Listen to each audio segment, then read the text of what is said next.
جن کے حصول کے لیے یہ منچل جواری اس سرکس کے ایسے پرائیویٹ شوز میں شرکت کرتے تھے۔ ایک مجھے اپنے اندر کی ہیجان خیز توانائی کم ہوتی محسوس ہوئی۔ مجھے لگا کہ ریوالور کے دستے پر میری گرفت کمزور پڑتی جا رہی ہے۔ میں اچانک جیسے ایک دوراہے پر آ گیا۔ یہ شخص بھی شاید یہی چاہتا تھا کہ میں دوراہے پر آ جاؤں۔ میرا تذبذب تماشائیوں کو لطف دے رہا تھا۔ تب میری نظر ایک بار پھر عمران پر پڑی۔ جو ہی ہماری نظریں چار ہوئیں، عمران نے سر کے اشارے سے مجھے کھیل چھوڑنے کا اندیا دیا۔ پتہ نہیں کہ اس نے ایسا کیوں کیا، لیکن جو کچھ بھی تھا اس کا یہ اشارہ میرے لیے مددگار ثابت ہوا۔ میں نے ایک گہری سانس لیتے ہوئے ریوالور میز پر رکھ دیا اور اٹھ کھڑا ہوا۔ کئی لوگوں کو کھیل چھوڑنے پر افسوس ہوا، کئی ایک نے تالیاں بجائیں۔ عمران نے اسٹیج پر آ کر میرا کندھا تھپکا۔ عمر حیات نے اسی وقت 40,000 روپے کا ایک چیک کاٹ کر مجھے دیا، جو میں نے عمران کو تھما دیا۔ مگر حیات نے اناؤنسمنٹ کرنے والے انداز میں کہا، پیارے ساتھیو، اب ہم دیکھتے ہیں کہ برخودار نے گھاٹے کا سودا کیا ہے یا فائدے کا۔ اسے 35,000 روپے مزید ملنے تھے یا 38 بور کی گولی ملنی تھی۔ اس کے ساتھ ہی اس نے ریوالور اٹھایا اور اسے اسٹیج کے سامنے کی کچی زمین کی طرف کر کے ٹریگر دبا دیا۔ ٹرچ کی آواز کے بجائے ایک دھماکہ ہوا اور گولی زمین میں پوست ہوگی۔ میں اندر سے لرز کر رہ گیا۔ کچھ افراد نے تالیاں بجا کر اس پر خوشی کا اظہار کیا، کچھ سکہ بند جواری افسردہ نظر آئے۔ عمران نے ایک بار پھر جوش سے میری پیٹھ تھپکی۔ اسسٹنٹ مینیجر عباس نے ایک بار پھر اعلان کیا کہ حاضرین میں سے کوئی اور اپنی قسمت آزمانا چاہتا ہے۔ لگتا تھا کہ اب کوئی نہیں اٹھے گا۔ ویسے بھی گھڑی کی سوئیاں رات 2:30 بجے کا وقت بتا رہی تھی۔ عباس نے یہ محفل برخاست کرنے کا اعلان کر دیا۔ کیسا لگا یہ سب کچھ؟ عمران نے پوچھا۔ میں اس پر کوئی تبصرہ کرنا نہیں چاہتا، میں نے کہا۔ تمہارے ذہن میں ایک سوال تو ضرور ابھر رہا ہوگا۔ فلموں وغیرہ میں جب ہم یہ ریوالور والا کھیل دیکھتے ہیں تو اس میں ریوالور کن پٹی پر رکھا جاتا ہے یا پیٹ پر رکھا جاتا ہے، آخری پسلی سے قریباً 1 انچ نیچے۔ دراصل بات یہ ہے کہ اس طرح ہم نے اس کھیل کو تھوڑا سا کم خطرناک کیا ہے۔ گولی چلنے کے بعد بندے کے بچنے کا امکان موجود رہتا ہے۔ پچھلے 6 مہینے میں صرف 3 بندوں کی جان گئی ہے۔ 10-15 ایسے ہیں جو گولی چلنے کے باوجود بچ گئے۔ اپنا یہ سلیمان عرف شہزادہ بھی ان میں شامل ہے۔ اسے 5 مہینے پہلے گولی لگی تھی، اب یہ بھلا چنگا ہے اور سرکس میں اپنے سارے آئٹمز پورے کر رہا ہے۔ تمہارا کیا خیال ہے کہ 3 بندوں کی جان چلی جانا معمولی بات ہے؟ موت تو ہر جگہ موجود رہتی ہے یار۔ راہ چلتے ہوئے ٹھوکر لگنے سے بھی موت واقع ہو جاتی ہے۔ ہر جگہ لوگ مر رہے ہیں، دہشت گردی سے، ٹریفک حادثوں سے، لڑائی جھگڑوں سے، بیماریوں سے اور خودکشیوں سے۔ میں نے چونک کر اس کی طرف دیکھا۔ اس کے چہرے پر کوئی خاص تاثر نہیں تھا۔ اسی دوران میں اس کے موبائل فون کی گھنٹی بج اٹھی۔ اس نے کال ریسیو کی۔ کچھ دیر تک ہاں میں جواب دیتا رہا، پھر فون بند کر دیا۔ میری طرف دیکھ کر مسکرایا اور بولا، لاہور شہر میں جو 150 بندہ مختلف طریقوں سے مرنا تھا، ان میں ایک کی کمی واقع ہو گئی ہے۔ کیا مطلب؟ میں نے پوچھا۔ وہ لڑکا جو یہاں گولی سے زخمی ہوا تھا اب خطرے سے باہر ہے۔ امید ہے کہ وہ 1 دن میں زندگی کی طرف لوٹ آئے گا، اور اگر وہ نہ لوٹا تو پھر اس کا خون کس کے سر ہوگا؟ اگر مجھے یا تمہیں کوئی گولی لگ جاتی تو ہمارا خون کس کے سر پر ہوتا؟ ہمارے سر پر۔ آج صبح یا کل کے اخبار میں چھوٹی سی خبر آتی کہ عمران ہیرو نام کا ایک لڑکا جو فلاں سرکس میں موٹر سائیکل کے کمالات دکھاتا تھا، اپنے ریوالور کی صفائی کرتے ہوئے گولی چلنے سے شدید زخمی ہوا اور فلاں پرائیویٹ ہسپتال میں ٹائیں فش ہو گیا۔ بس حادثاتی موت، نہ کوئی FIR، نہ مدعی، نہ ملزم۔ اگر ان تماشائیوں میں سے کوئی مخبری کر دے تو، یا ان تماشائیوں ہی میں کوئی اخباری رپورٹر وغیرہ موجود ہو تو بھی کچھ نہیں ہوتا۔ یہاں سے بہت سے لوگوں کو منتلیاں وغیرہ جاتی ہیں یار۔ اوپر تک سلسلہ ملا ہوا ہے۔ اب جو رقمیں ہم نے جیتی ہیں یا کمائی ہیں، ان میں سے 20% ہمیں یہاں دینا ہوگا۔ اسپیشل شو کے اسپیشل ٹکٹ سے اکٹھی ہونے والی رقم علیحدہ ہے۔ میری جیب میں اس وقت 3 لاکھ روپے آئے ہیں۔ پنڈال چھوڑنے سے پہلے 60,000 روپے مجھے یہاں جمع کرانے ہیں۔ اسی طرح تمہارے پاس 70,000 روپے آئے ہیں۔ ان میں سے 40,000 کا چیک ہے۔ چیک کا حساب بعد میں ہو جائے گا۔ 30,000 میں سے 6,000 روپے تم ابھی یہاں جمع کروا دو گے۔ یہ سب کچھ سسٹم کے ساتھ چلتا ہے۔ کچھ دیر بعد ہم پھر موٹر سائیکل پر سوار تھے اور کھلی سنسان سڑک پر جا رہے تھے۔ میں جب اس سرکس میں آیا تھا تو میری جیب میں صرف 8-10 روپے تھے۔ اب میری جیب میں تقریباً 24,000 کی کرنسی نوٹ تھے۔ اس کے علاوہ 40,000 روپے کا اوپن چیک تھا۔ میرے دل و دماغ کی کیفیت کچھ عجیب سی ہو رہی تھی۔ یقین نہیں آ رہا تھا کہ ابھی قریباً 1 گھنٹہ پہلے میں اپنی مرضی کے ساتھ ایک نہایت خطرناک مرحلے سے گزرا ہوں۔ میں نے ایک ریوالور کے ذریعے اپنے جسم پر دوبارہ گولی چلانے کی کوشش کی ہے۔ عمران نے موٹر سائیکل کو پھر ہوائی جہاز بنا دیا تھا۔ اب تو لاہور کی سڑکیں بھی بالکل خالی تھیں۔ رات کے 3 بجے کا عمل تھا۔ ہر دم مچلتا اور شور مچاتا شہر تاریکی کی چادر اوڑے سو رہا تھا۔ تیز ہوا میری جسمانی چوٹوں کو تکلیف دے رہی تھی، مگر پتہ نہیں کہ کیا بات تھی۔ جسمانی اذیت مجھے زیادہ محسوس نہیں ہو رہی تھی۔ ذہنی اذیت کو کم کرنے کے لیے میں نے موٹر سائیکل پر بیٹھے بیٹھے سکون بخش دوا کی 2 گلابی ٹکیاں مزید نکل لی اور آنکھیں بند کر لی۔ ہاں اب میرے یار کیا پروگرام ہے؟ میں نے تم سے جو وعدہ کیا تھا اس کے مطابق اب تم آزاد ہو۔ اگر جانا چاہو تو جی جہاں چاہے اتر جاؤ، لیکن اگر ابھی میرے ساتھ رہنا چاہو تو بس رو چشم، میرا گھر اور میرا دل تمہارے لیے حاضر ہے۔ ذرا دیر کے لیے تو دل چاہا کہ اسے رکنے کے لیے کہوں اور یہیں گھڑی شاہو کے آس پاس کہیں اتر جاؤں، لیکن پھر ذہن میں آیا کتنی رات گئے، ایسی حالت میں کہاں جاؤں گا، کیا کروں گا؟ میں خاموش رہا۔ فوچا کا میرا خیال ہے کہ یہ خاموشی نیم رضامندی کی ہے۔ زبردست، بڑا اچھا فیصلہ ہے۔ زیادہ نہیں تو کم از کم آج رات کے لیے تو ضرور رکو، کل اپنے آئندہ کے پروگرام کے بارے میں اچھی طرح سوچ بچار کر لو۔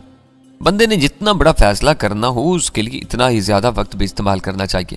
راوی روڈ کی طرف جاتے جاتے اس نے ایک دم موٹر سائیکل ریلوے اسٹیشن کی طرف گھما دی۔ ادھر کہاں جا رہے ہو؟ میں نے پوچھا۔ تھوڑا سا بوجھ ہلکا کرنا چاہ رہا ہوں، اس نے کہا۔ میں سمجھا کہ وہ ٹوائلٹ وغیرہ کی بات کر رہا ہے، لیکن یہ اندازہ غلط نکلا۔ اس نے اسٹیشن کے پاس اپنی موٹر سائیکل ایک چھوٹے سے 2 منزلہ مکان کے سامنے روکی، 2-3 بار کال بیل بجائی، پھر لوہے کا دروازہ کھٹکھٹایا۔ ایک دبلا پتلا ادھیڑ عمر شخص پاجامہ کرتا پہنے باہر نکلا۔ عمران کو دیکھ کر اس کی آنکھیں چمکی۔ میں 8-10 قدم دور کھڑا تھا۔ ادھیڑ عمر شخص نے مدھم لہجے میں کچھ کہا۔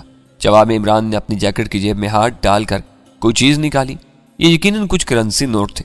ادھیڑ عمر شخص کو نوٹ دکھائے بغیر عمران نے اس کے کرتے کی جیب میں ڈال دی۔ ادھیڑ عمر شخص حیران تھا اور بے حد خوش بھی۔ وہ عمران سے کچھ کہنا چاہ رہا تھا، اس کے ہونٹ تھرا رہے تھے۔ عمران نے اسے بولنے کا زیادہ موقع نہیں دیا اور اسے خدا حافظ کہہ کر دوبارہ موٹر سائیکل پر آ بیٹھا۔ موٹر سائیکل ایک بار پھر ہوا سے باتیں کرنے لگی۔ قریباً 2 کلومیٹر آگے آنے کے بعد عمران نے ایک اور حرکت کی۔ وہ ایک شاپنگ مارکیٹ کے سامنے رکا۔ مارکیٹ کے برآمدوں میں بہت سے مزدور ٹائپ لوگ میلے کچیلے کمبل اور چادریں وغیرہ اڑے سو رہے تھے۔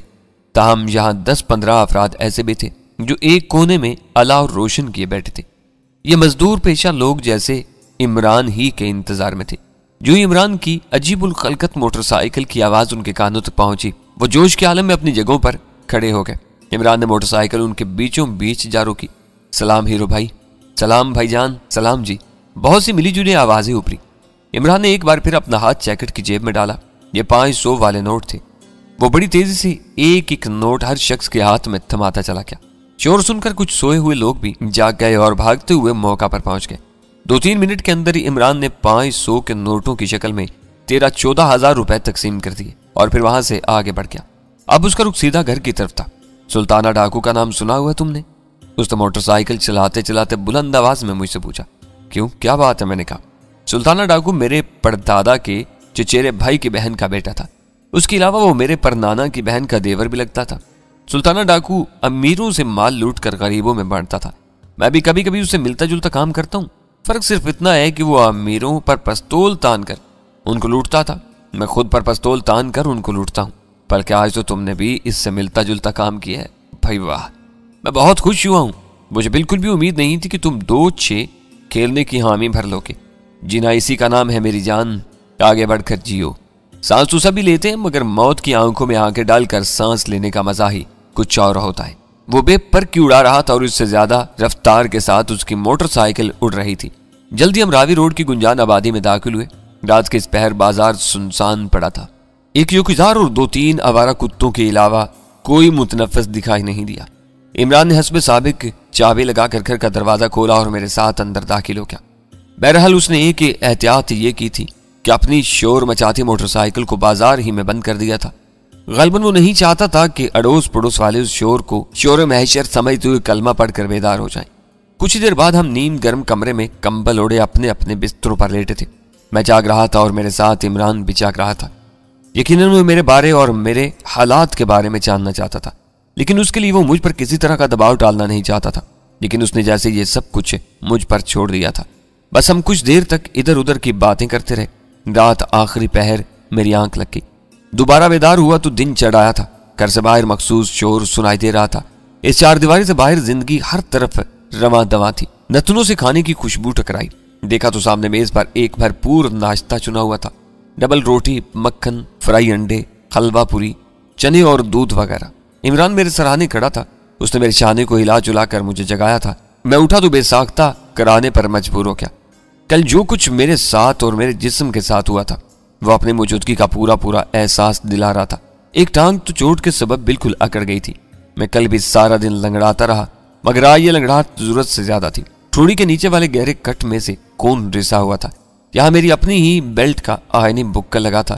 اس بیلٹ نے میرے جسم پر کئی اور جگہ بھی گہرے نشان چھوڑے تھے۔ کل کے سارے واقعات ایک دم ذہن میں آئے اور سینے میں گاڑھا سے دھواں بھر گیا۔ امی کیا سوچ رہی ہوں گی؟ عاطف میری تلاش میں کہاں کہاں مارا مارا پھر رہا ہوگا۔ فرق کا تو رو رو کر برا حال ہو گیا ہوگا۔ ان سب کا درد و کرب میرے تصور میں آیا اور دل خون کے آنسو رونے لگا۔ عمران کے بے حد اصرار پر میں نے منہ ہاتھ دھو کر چند لقمے زہر مار کیے اور تکیے سے ٹیک لگا کر بیٹھ گیا۔ کیا سوچ رہے ہو؟ عمران نے مہربان لہجے میں پوچھا۔ میرا ایک کام کر دو یار۔ میرا لہجہ کھویا کھویا تھا۔ بس ایک کام؟ یار تم 1000 کام تو کہو، میں ابھی کرنے کو تیار ہوں۔ تم کچھ بولو تو صحیح۔ میں تمہیں ایک نمبر دیتا ہوں، یہ میرے گھر کا نمبر ہے، اس پر فون کر دو۔ وہاں سے جو بھی بولے اسے میرے بارے میں بتا دو کہ میں بالکل خیریت سے ہوں اور 1-2 دن میں ان سے رابطہ کر لوں گا۔ وہ پریشان نہ ہو، اس کے سوا کچھ نہیں بتانا، بس یہ اطلاع دے کر فون بند کر دینا۔ لیکن یار یہ کام تم خود کر لو تو زیادہ اچھا نہیں؟ اس کا مطلب ہے کہ تم کرنا نہیں چاہتے۔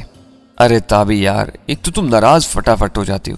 لو میں کر دیتا ہوں فون۔ اس نے فوراً موبائل نکالا اور میری طرف دیکھنے لگا۔ میں نے اسے گھر کا نمبر بتایا۔ وہ کال ملانے لگا تو میں نے اسے روک دیا۔ نہیں، یہاں نہیں، دوسرے کمرے میں جا کر بات کر لو، لیکن ان سے کوئی اور سوال جواب نہیں کرنا۔ جو کچھ پوچھنا ہے مجھ سے پوچھ لینا۔ واقعی؟ اس نے حیرت آمیز خوشی سے کہا۔